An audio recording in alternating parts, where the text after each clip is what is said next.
हरे कृष्णा। श्रीमद् भगवद गीता यथारूप की जय। जैसा कि हमारा अध्याय 1 चल रहा है, कुरुक्षेत्र के युद्ध स्थल में सैन्य निरीक्षण। मैं डेली भगवद गीता का एक एक श्लोक पढ़ती हूँ, उसका हिंदी अनुवाद और तात्पर्य आपको पढ़ के सुनाती हूँ और आपको समझाने का भी प्रयास करती हूँ। तो आज हमारा श्लोक संख्या 23 पर हम आ चुके हैं।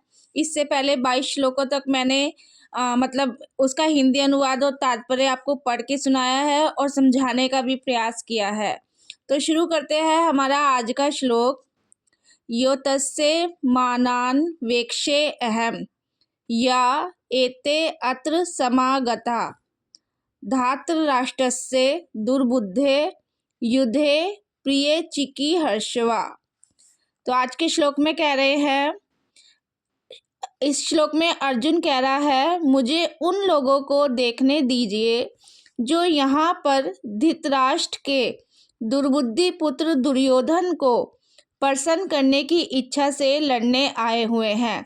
तो इससे पहले वाले श्लोक में अर्जुन ने कहा था कि इससे पहले वाले श्लोक में अर्जुन ने भगवान कृष्ण को कहा था कि कृपया करके मेरा रथ दोनों सेनाओं के मध्य ले चले, जिससे मैं यहाँ देख सकूं कि युद्ध की अभिलाषा रखने वालों को और शस्त्रों की इस महान परीक्षा में जिनसे मुझे संघर्ष करना है, यानी कि जिनसे मुझे लड़ना है, तो मैं उनको देखना चाहता हूँ कि कौन कौन मुझसे युद्ध करने आया है। तो अब श्लोक संख्या 23 में अर्जुन कह रहा है कि मुझे उन लोगों को देखने दीजिए जो यहाँ पर धृतराष्ट्र के दुर्बुद्धि पुत्र दुर्योधन को प्रसन्न करने की इच्छा से लड़ने आए हुए हैं। तो इसके तात्पर्य में बताया है, यह सर्वविदित था कि दुर्योधन अपने पिता धृतराष्ट्र की साठगांठ से पूर्ण योजनाएं बनाकर पांडवों के राज्य को हड़पना चाहता था। तो जो दुर्योधन था अपने पिता के साथ मिलकर पांडवों का राज्य हड़पना चाहता था।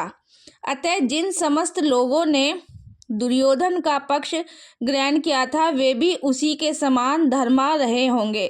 तो इस श्लोक में बता रहे हैं, जिन्होंने दुर्योधन का पक्ष ग्रहण किया है वे भी उसी के समान रहे होंगे।